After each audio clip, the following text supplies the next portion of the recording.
All right, guys, bear with me for Shop Talk Saturday today. I'm going to talk a little bit about just briefly like what is porting and also how to choose a porter or make sure you don't get screwed, I guess, because that's what happened to this guy.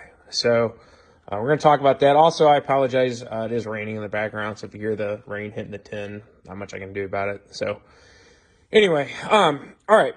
So what is porting? Porting is the manipulation basically of the timing or the duration of the intake, the exhaust, and the transfer ports themselves.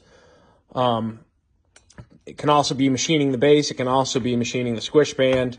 All of that plays into what I would call porting. You can also machine the piston too. I shouldn't forget that. There are other things like case trenching and stuff like that, but I'm not going to get into some of that kind of stuff for this. The one thing I want to make sure that you guys understand is that there's a lot of people out there talking about how they've done some port work on their saw or had some port work done. And a lot of the times what they're suggesting is that they have cleaned up or smoothed up some of the ports via the casting marks and casting flash and stuff like that. And while that's great, and it does help improve flow, that's really not porting, and you're not going to get nearly the gains as you would from what I was actually just talking about, which is the actual manipulation of the cylinder via grinding and machine work. So with that, just be careful, because there's a lot of people out there talking about it or making us think about that they do port work or whatever, and I got to tell you, more times than not, what I see is that they've not actually really done what I would at all consider porting. So, and also flow is really not the end all be all. And I think that's kind of another misnomer out there. I think a lot of people think that's what it is because that's how they relate it back to the car world. And you used to flow your headers and your intakes and stuff like that. And that's great, but that's really not the essence of what you are doing here, at least not in its entirety. So this is more akin to like changing out the camshaft. So it's literally changing how much intake, so how much fuel the saw is getting and when. And same with the exhaust. How much compression are we allowing to build via the exhaust roof, and how quickly are we allowing it to escape, etc. So, and then in terms of choosing a porter, this is not a video to try and sell you on me. I often will give out the names of other guys that I think are really good in the industry and that I know you're going to get your money's worth. Especially if it's a guy that, just doesn't trust sending his saw in the mail and he wants somebody somewhat local that he could go drive and drop it off. Or maybe he needs a quicker turnaround time or something. Or maybe it's a model that I don't do. And really the one that comes to mind mostly is either most clamshells, or occasionally I'll do a clamshell. But the Husqvarna T540 is the one that comes up a lot. I don't do the T540, and not because it's a bad saw, but because I absolutely hate working on it. And I had some bad experiences with them early on when they had some kind of funky auto tune issues and stuff like that. And so I just have chosen to not do them. And there are other guys that do them really well. I turn people all the time to Nick Stokel over at Redbeard or Blake Fulmer at Phoenix Saws. They both do really good T540s. And, there's plenty of work at the table for good, credible, ethical people out here. So, but I want to make sure that you're getting a good one and not somebody that is not really doing what they're saying they're doing, or charging exorbitant amounts of money for stuff that they're claiming, and in fact just ripping you off. So this saw in specific came from a very well-known dealer out in Ohio, where they charged the customer $400 for it to be ported, and we're going to go over why I would be extraordinarily mad if this were me. So I'm gonna see if I can get this to focus. That is the, I don't know if that helps or makes it worse. I think that makes it worse. That is the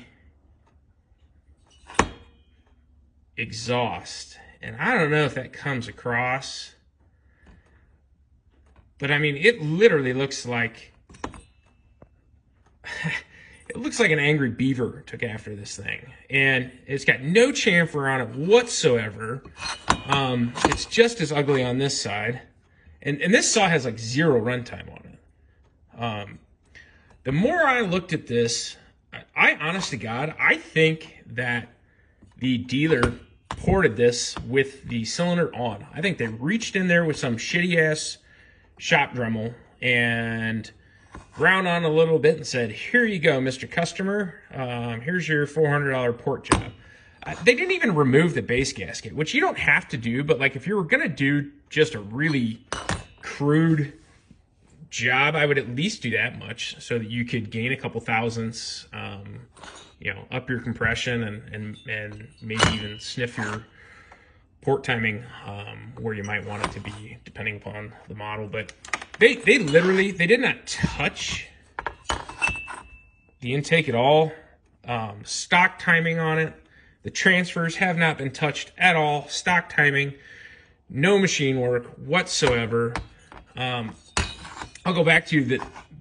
They literally didn't even chamfer this. This thing would have eaten itself alive eventually. And in fact, it already has started to, just in the short time it was ran.